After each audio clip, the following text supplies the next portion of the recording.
Hi friends, कैसे हो आप सभी। गर्मियों की छुट्टियों का आनंद ले रहे होंगे ना।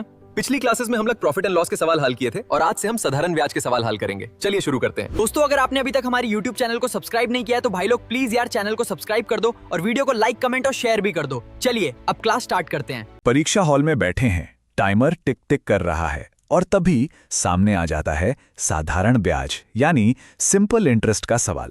सच कहूं तो अच्छों के पसीने छूट जाते हैं। फॉर्मूले दिमाग से ऐसे गायब होते हैं जैसे कभी याद ही ना किए हों। नतीजतन सवाल छूट जाता है। लेकिन आज के इस विश्लेषण के बाद ये डर हमेशा के लिए गायब होने वाला है। तो चलिए बिना किसी देरी के इस दिलचस्प सफर की शुरुआत करते हैं। गणित के डर का अंत, साधारण ब्याज में महारत।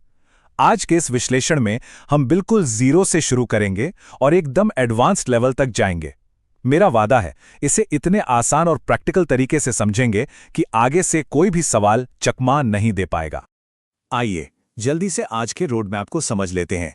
सबसे पहले बुनियादी बातें, फिर हमारा मास्टर फॉर्मूला, उसके बाद कुल वापसी, फिर रिवर्सल और आखिर में वो परीक्षा वाले उलझाऊ सवाल जो अक्सर दिमाग खराब करते हैं। ठीक है, तो शुरुआत करते हैं हमारी नींव से, यानी बुनियादी बातें, मूलधन, समय और दर।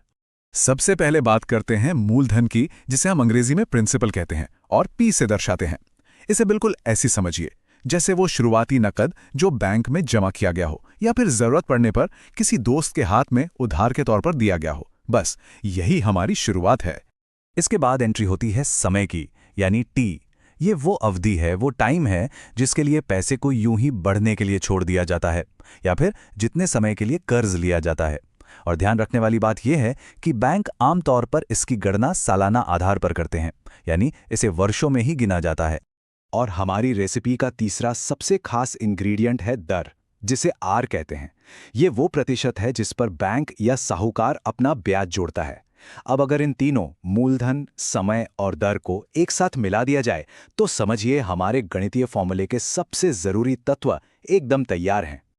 चलिए अब आगे बढ़ते हैं उस जादुई चाबी की तरफ, हमारा मास्टर फॉर्मूला, साधारण ब्याज। अब वक्त आ गया है हमारे सबसे बड़े और असरदार हथियार को सामने लाने का। इस बेहद शानदार और एकदम सीधे साधे समीकरण को हमेशा के लिए जहन में बिठा लीजिए। साधारण ब्याज बराबर मूलधन गुणा दर गुणा समय और पूरे का बटा 100। बस यही वो इकलौती मास्टर की है जो साधारण ब्याज के हर एक ताले को आसानी से खोल सकती है। अब सीढ़ियों पर थोड़ा और ऊपर चलते हैं। बात करते हैं कुल वापसी की, जिसे मिश्रधन भी कहा जाता है। तो जब निवेश या कर्ज का समय आखिरकार खत्म होता है तब असल में होता क्या है? यहां एक बहुत ही बारीक लेकिन जरूरी अंतर समझना है। जो अतिरिक्त पैसा कमाया गया या जो एक्स्ट्रा पैसा चुकाना पड़ा वो सिर्फ ब्याज है, लेकिन अवधि खत्म होने पर जो पूरा का पूरा पैसा वापस मिलता है या चुकाया जाता है उसे मिश्रधन या अमाउंट कहते हैं। सीधा सा मतलब है कि मिश्रधन हमेशा मूलधन और ब्याज का कुल जोड़ होता है। तो चलिए देखते हैं कि हमारी वो मास्टर की असल जिंदगी में कैसे काम करती है। मान लीजिए कि एक शानदार बाइक खरीदने के लिए 50,000 रुपए का लोन 6% की दर से 2 साल के लिए लिया गया है। अब अगर इसमें अपना मास्टर फॉर्मूला लगाएं तो ब्याज निकलता है 6,000 रुपए। तो इसका सीधा सा नतीजा यह है कि अंत में जो कुल मिश्रधन चुकाना होगा वो 50,000 और 6,000 मिलाकर पूरे 56,000 रुपए होगा। है ना बिल्कुल आसान। आगे बढ़ते हैं एक और दिलचस्प पड़ाव की ओर, रिवर्सल, यानी जब दर और समय निकालना हो। परीक्षाओं में ना अक्सर सीधे सीधे सवाल नहीं पूछे जाते। कई बार वो कहानी को पलटकर थोड़ा सा डराने की कोशिश करते हैं, जैसे कि दर या समय पूछ लिया। लेकिन सच मानिए, घबराने की बिल्कुल कोई जरूरत नहीं है। इसके लिए कोई नया फॉर्मूला याद नहीं करना है। यह सिर्फ उसी एक मास्टर की को इधर उधर शफल करने की बात है। साधारण ब्याज का जो बेसिक लॉजिक है वो हर हाल में बिल्कुल एक जैसा ही रहता है। एक छोटे से उदाहरण से इसे समझते हैं। मान लीजिए 100 रुपए की शुरुआती रकम 10 सालों में बढ़कर 200 रुपए हो जाती है। इसका सीधा सा मतलब है कि 100 रुपए का एक्स्ट्रा ब्याज मिला है। सही कहा ना? अब उसी मास्टर फॉर्मूले को जरा उल्टा घुमाइए। आप देखेंगे कि जब हम इसे हल करते हैं तो सटीक दर 10% निकल कर आती है, बिल्कुल शीशे की तरह है साफ। और अब आता है इस विश्लेषण का सबसे रोमांचक हिस्सा, परीक्षा के वो उलझाऊ सवाल जो अच्छों को फंसा देते हैं। अक्सर पेपर में वो डराने वाली शब्द पहेलियां आती हैं जो जानबूझकर फंसाने के लिए गढ़ी जाती हैं, लेकिन उन्हें कैसे सुलझाएं? चलिए एक मशहूर किसान और साहूकार वाले सवाल को ही ले लेते हैं। किसान को 3,000 रुपए का ब्याज चुकाना था। उसने क्या किया? 1,800 रुपए नकद दे दिए और बाकी बचे कर्ज के बदले अपने एक बकरी दे दी। अब यहां बहुत ही शानदार विजुअल लॉजिक काम करता है। कुल 3,000 देने थे, 1,800 नकद दे दिए, बचा कितना? 1,200 रुपए, और यही 1,200 रुपए उस बकरी की असल कीमत है। बस सवालों को ऐसे ही छोटे छोटे टुकड़ों में तोड़ना होता है। इन सभी मुश्किल और उलझे हुए सवालों को सेकंडों में हल करने का सबसे बड़ा रहस्य क्या है? रहस्य बस इतना सा है कि साधारण ब्याज कभी भी चक्रवृद्धि या कंपाउंड नहीं होता। ये बिल्कुल एक सीधी रेखा में चलता है। इसका सीधा सा अर्थ है कि हर साल मिलने वाला ब्याज हर बार एकदम एक समान रहता है, उसमें कोई बदलाव नहीं आता। समय के सफर को जरा ऐसे समझिए।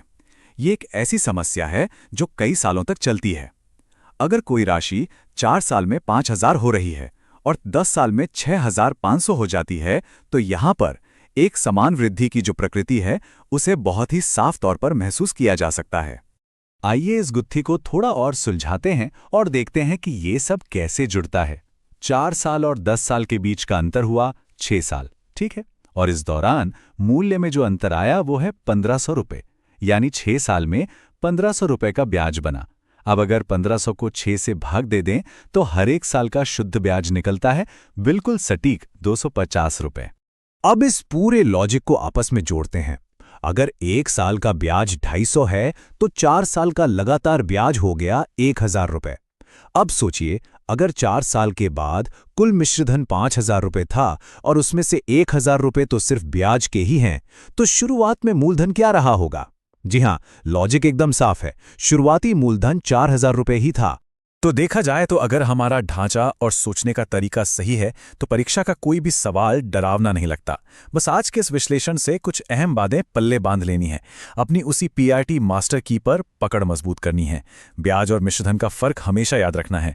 ये कभी नहीं भूलना है कि ये वृद्धि हमेशा एक सीधी रेखा में होती है और बड़े बड़े उलझाऊ समीकरणों को हमेशा छोटे छोटे विजुअल चरणों में तोड़ लेना है। साधारण ब्याज अब हमारे लिए कोई रहस्य नहीं रहा। इसे हमने पूरी तरह से डिकोड कर दिया है। तो अब जाते जाते सोचने वाली बात यह है, गणित के ऐसे और कौन से डरावने माने जाने वाले विषय हैं जो बस हमारी एक सही मास्टर की का इंतजार कर रहे हैं? सीखने और समझने का ये सफर ऐसे ही नई नई सच्चाइयों के ताले खोलता रहेगा।